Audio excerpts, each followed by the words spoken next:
Hello everyone, myself Sanjana Naik, Assistant Professor in Economics in Sri Mallikarjun and Sri Chetan Manju Desai College, Kanupana.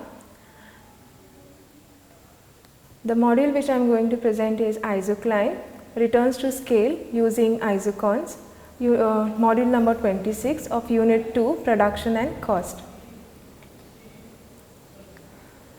So the outline, that is the things which I am going to cover up in this particular presentation is meaning of isocline, meaning of law of returns to scale, increasing returns to scale, constant returns to scale and decreasing returns to scale.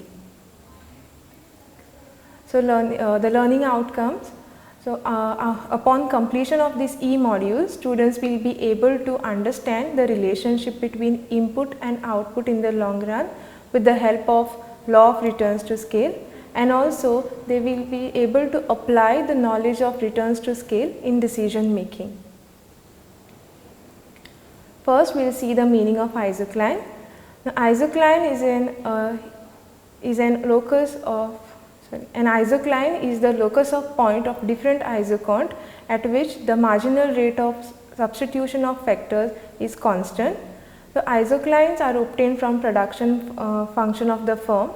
So the line joining points on different isocont at which the marginal rate of technical substitution is constant is called as an isocline.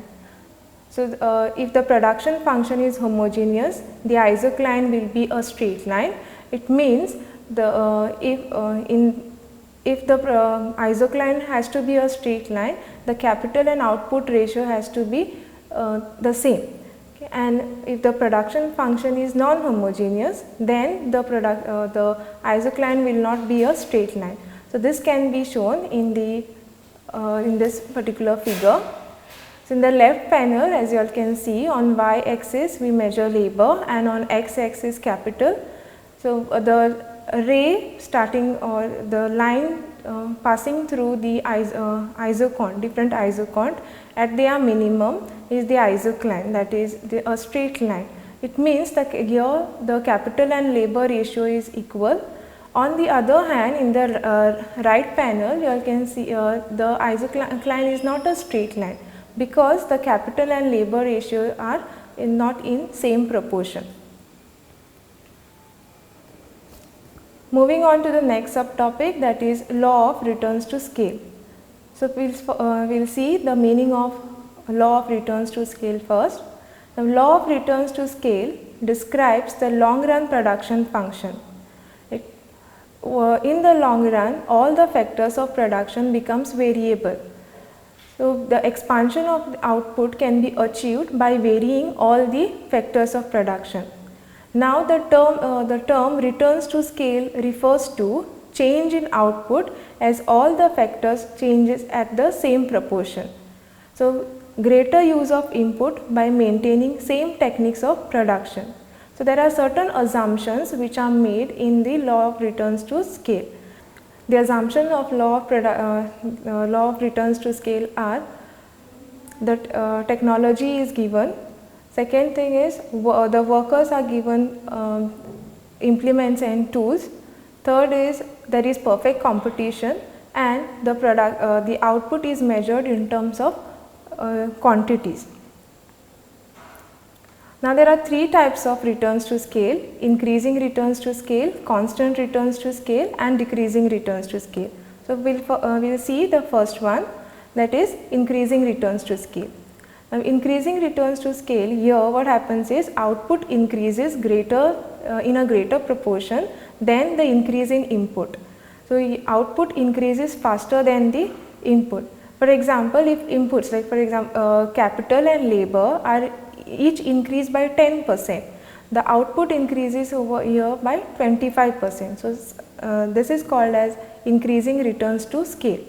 Now increasing returns to scale can be explained with the help of isocons. Now on the y axis we measure capital and on x axis we measure labor. So as you all can see in the figure, there are the successive gap between these isocont goes on diminishing. Okay, the gap is becoming lesser and lesser. So it means in order to produce more, you require less amount of output. let's say 3 capital and 3 labor are producing 100 unit. With 5 capital and 5 labor, the output doubles, that means 200. Only the increase is by 2 capital and 2 labors have been increased over here. Again,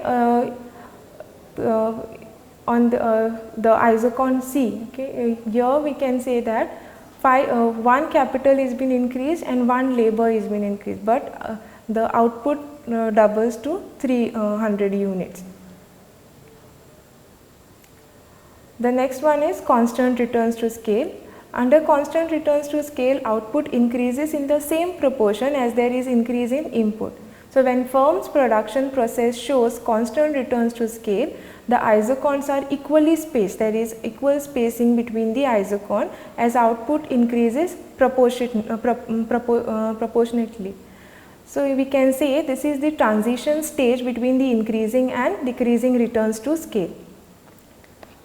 Again, the constant returns to scale can be shown with the help of a diagram. Here the original, let us say the original investment, the original factors of production were used like 2 capital and 2 labor. Now, if the factors of production, that is capital is doubled and labor is doubled, we are gaining again the output increases by double, that is 200. So, here you can see equal spacing between the isocons. And last one is decreasing returns to scale. So, when output increases slower than input, then we can say decreasing returns to scale has occurred. So, that is proportionate increase in input which provides less than proportionate increase in output.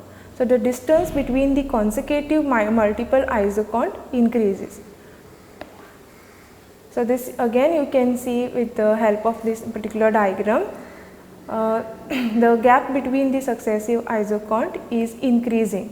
That means, even if though there is increase in inputs, that is capital and labor, but there is no we do not see proportionate increase in the level of output. Thank you very much.